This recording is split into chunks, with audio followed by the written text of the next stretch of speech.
Hi there, I've been meaning to do this video for a while. It's just to share with you quickly how I make homemade oven chips. I like to use the King Edward potatoes. I just think they make nice fluffy chips and there's no sweetness to the potato, which is what I really like as well. So all I do firstly is just peel and chip the potatoes. So the potatoes are peeled and chipped. I've just done them quite chunky.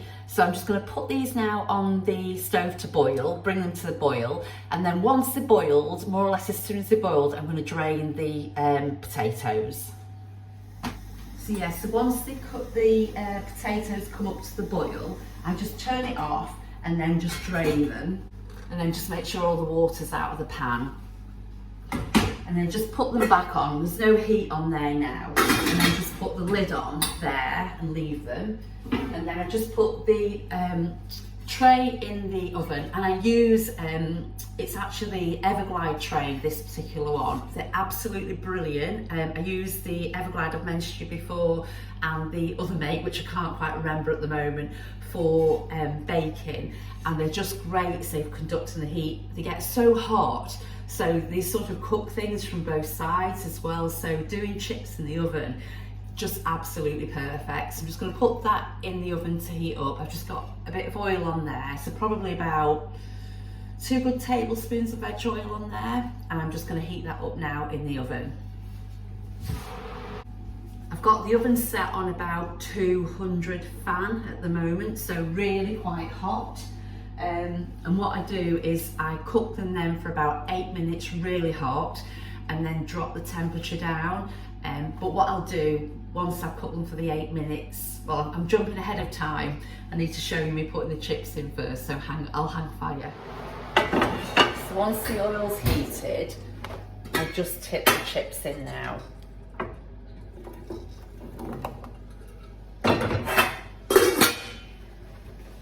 And just level them out a little bit.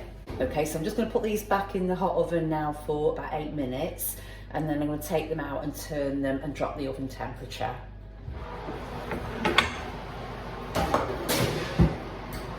There we go, so they've been in the oven for about 8 minutes now on high temperature, so and now I'll just turn them over.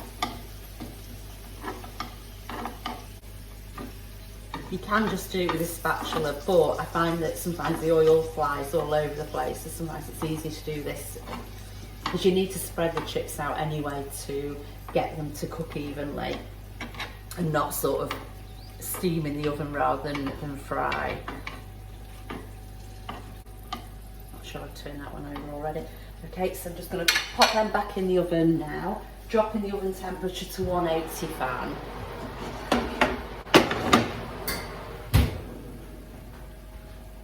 So after 10 minutes, just give them another little turn. I am using the spatula now for quickness, but just be careful with splashing the oil. I've got asbestos fingers, so just be really careful when you're doing it. These aren't going to take much longer, so I'm probably just going to put them back in the oven for about 5 minutes now. So you can see by that tray, it browns them underneath, so it's just really good.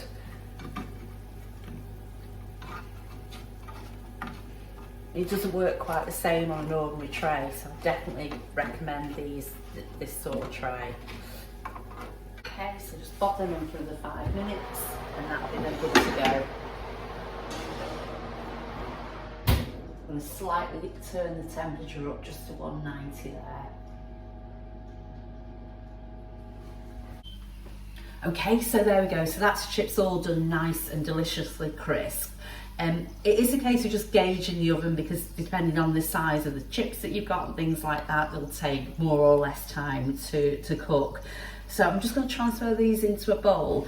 Ideally, what you'd have is some kitchen paper in there, but I'm out of kitchen paper now, so I'm not able to put that in there. That'll just soak off any of the excess oil. But I'm just going to pop them into that bowl there. So that's how they're looking now. So with that, I'm just going to bob over a little bit of salt, because I'm going to make myself a chip butty. A little bit of salt, she says, a little bit, give it a shake. But they're so nice. Honestly, I definitely suggest you make them this way. Okay, so the vinegar I'm using today is apple cider vinegar. I use that because I know that's completely suitable for my gluten-free diet. I sometimes also use rice vinegar as well, but I'm going to come on and do a special video about vinegars at a later date, because I know for people with celiac disease and following a gluten-free diet, it is a bit of a tricky area, so I'll cover that at a later date. But for now, that's the one I go with because I know it's fine for me, and it's suitable for people with celiac disease. Okay, so that's just my take on homemade oven chips. I've been eating some already and they're so nice. I'm just going to rustle up a quick gluten-free butty with them for my lunch. But thanks so much for watching. Any questions, give me a shout and I'll see you again soon. Bye for now.